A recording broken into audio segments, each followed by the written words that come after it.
Hello, I did my HR report on Linac US.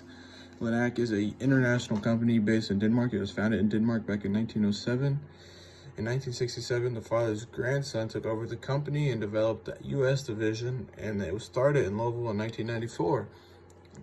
And they also have a division in Toronto, Canada. Sherry Schoenemeyer has been in the HR field for over 40 years, and she's been with Linac for 15 years, so she's very experienced, knows what she's doing, knows all the ins and outs of everything. My first topic, my first HR topic was the hiring process and the interviewing process put together. Linac's process is very detailed. They're very specific on who they hire and when they interview people and all the ins and outs of everything. All resumes go through HR. They screen them all. They do all the background checks, make sure everything's okay. They qualify people based on their experience and education to determine who gets a call back and who gets the opportunity for an interview. She's the one that goes through all that and does all that. She is she uses a phone screen interview to ask more specific questions about their resume if they have any things she wants to ask about, so she can get more knowledge on that person, see if they deserve an interview. And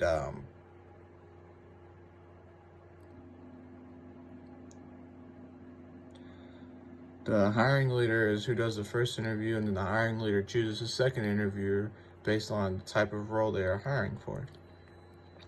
It could be someone within that hiring department or another manager, but the HR person is always present.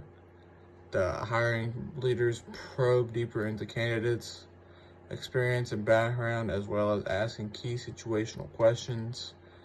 A couple tips that I was given that Sherry gave me when interviewing was to always have like a positive attitude and be more outgoing, and good body language is a good thing, and ask some questions about the company or being more curious, so you seem more interested in that you want the job more than you actually want. So it makes you seem like you want the job more. And then the second topic was DISC analysis. The DISC analysis is a analysis they use on potential employees to see what kind of personalities they have. The D stands for dominant. Is dominant people with the higher D score typically are more apt to make decisions quickly and precisely, more comfortable with making decisions, and typically these people would fit better in a manager role because they can make the decisions needed, and they are okay with telling people what to do and how to do it, and they aren't scared about that. The I stands for influence, and a higher I score is someone who would be more apt to be a public speaker or like public speaking or entertaining people, and a lower score would be people that will do it, but they do not enjoy it and it wears them out. They're more tired. They just don't enjoy it as much as someone with a higher I score. So the DISC analysis, Sherry said that she said it is very accurate. She thinks that whenever she uses it, the results are accurate and it can determine someone's personality and what role they would fit in the best. So overall, the DISC analysis is really good. I learned that.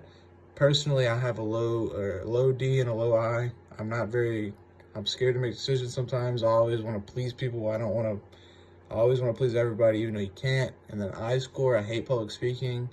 I never have been really good at it, even though I've probably gotten a little better at it, but honestly, I'm not very good at it.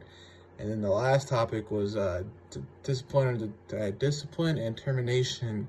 And then I asked her about immediate determinations if Linac did those, and she said yes. It's basically the most worst offenses, such as like sexual abuse, sexual harassment, sexual harassment, abuse, physical abuse, fighting, and then one that people probably don't think of very much is falsification of records. So if you lie on your time card that you worked this many hours when you didn't, or you took a break and you didn't say you took a break, so you still get paid, that's falsification. It's grounds for firing.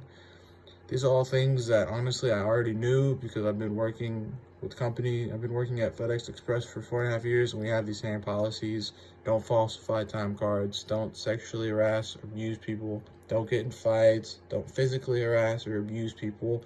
Don't do all these things that are morally wrong and honestly get you arrested. There's probably some illegal gray area with falsification because that's kind of stealing money. So yeah, those are the topics I asked her about, and I believe that I learned a lot talking to her. There's a lot of insight that I gained probably will help me in the future, such as the interviewing process. When I go through the interviewing process, I've learned tips and tricks that she gave me that I can use and make me stand out amongst the other candidates. The DISC analysis, I've learned how that works. So I can now analyze myself and see how I go. But yeah, so I think this project taught me a lot interviewing Sherry and her experience, and I'm very thankful for that.